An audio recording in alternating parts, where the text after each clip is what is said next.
This week, the trial and sentencing of Larry Nassar, who is accused of sexually assaulting 190 women, is coming to an end. As part of his plea deal, the women and children he abused were given the opportunity to tell their story while he and the world listened.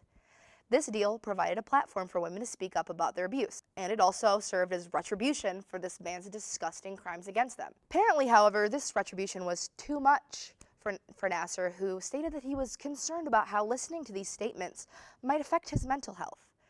He even went so far as to accuse the judge of seeking media attention with these trials, to which the judge promptly responded, "I'm doing my job. I try to do it well, unlike what you did."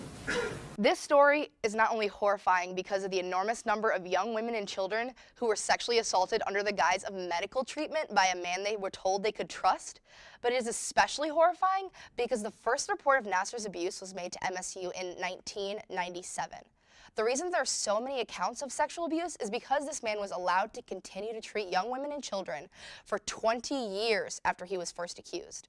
Even as he was being investigated for sexual assault in 2014, MSU continued to allow him to treat patients without warning the women and children who came to see him that they might be seeing a child molester. And while many of the survivors were manipulated into staying silent, many of them did not, and tried to report their abuse to their parents, to MSU employees, to USA Gymnastics executives, to authorities, but time and time again, no one believed them. Larry Nassar wedged himself between myself and my family and used his leverage as my parents' trusted friend to pry us apart until we fractured. I sat frozen as they talked about these girls who were making up these lies just for the attention. I knew he was a praised doctor, a healer of Olympic gymnasts. He was the miracle worker, Larry Nassar, and he had just abused me on his appointment table. I didn't know who to tell, and I was scared no one would believe me. Sometimes I even had a hard time believing myself, but at the end, I knew I had to report it. I can't get over the fact that MSU could have done something to prevent this from happening to me.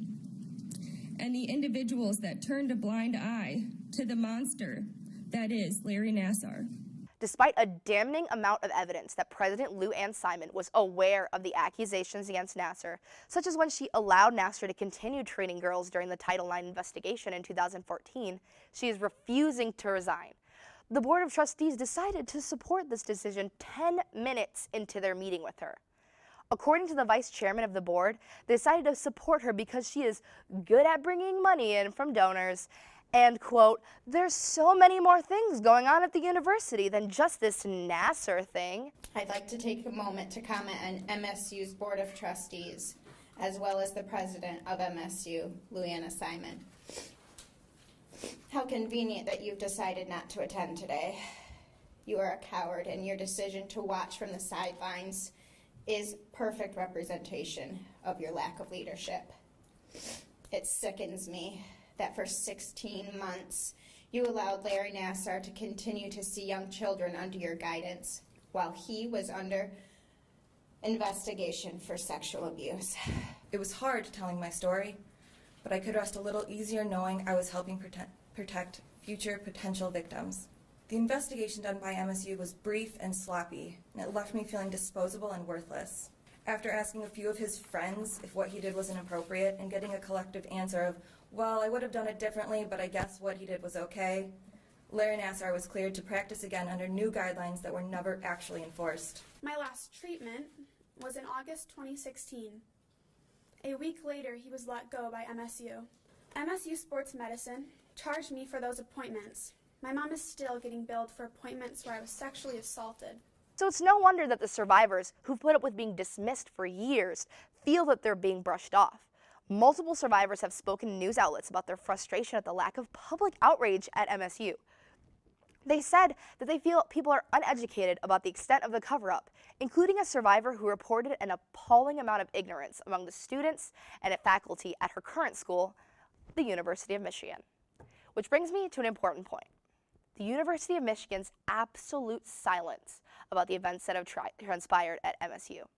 Now, the rivalry between Michigan State and University of Michigan is deeply woven into student culture here. When we play them in football, streets are flooded. People talk shit about Michigan State until they're blue under the blue paint on their faces. We're so eager to bash MSU about inconsequential things. Yeah, I said it, football's inconsequential. Why are we silent when it comes to things that matter? And even worse is the silence from administration. They have yet to come out and condemn the clear, purposeful ignorance of child molestation and sexual assault by a university employee. I know we generally reserve this phrase for racial issues, but Schlissel, where are you at?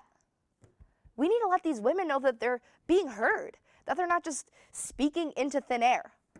So let's take a moment to actually listen. Are safe. You act innocent, you are hardly a president of any kind, especially of the university in which I still attend, and frankly, I am proud to attend because I am too big of a person to let your small-minded selves ruin my college experience. I have a choice to make every day on how I will grow. And while we all are moving mountains, you, Larry, will have no choice but to sit in prison and wait to die. I also strongly hope that me standing here today, giving this horrifying impact statement, will provide all of the people of this world the strength to know when a monster is in front of your face, and that no job, no status, no level of greatness, and no gold medals are worth hundreds of little girls being sexually assaulted. Perhaps you have figured it out by now, but little girls don't stay little forever. They grow into strong women that return to destroy your world. These women have spoken up, and now it is... Oh, yep, sorry. Those are just a few of the 190 victim statements. These women have spoken up, and now it's our job to respond. The people who let this pedophile continue to treat patients for 2 decades after the first report of abuse must be held accountable. And the systems that allowed for something like this to happen must change. Our society that normalizes rape culture and puts abusers in positions of power must change. These survivors have promised to move mountains, but no one said they had to do it alone. I am able to stand here today in front of my abuser with an army of strong, powerful women behind me. Larry, I hope you, Luanna Simon, Kathy Klages, John Gettert, and all of USAG are scared because you have pissed off the wrong army of women. Thank you.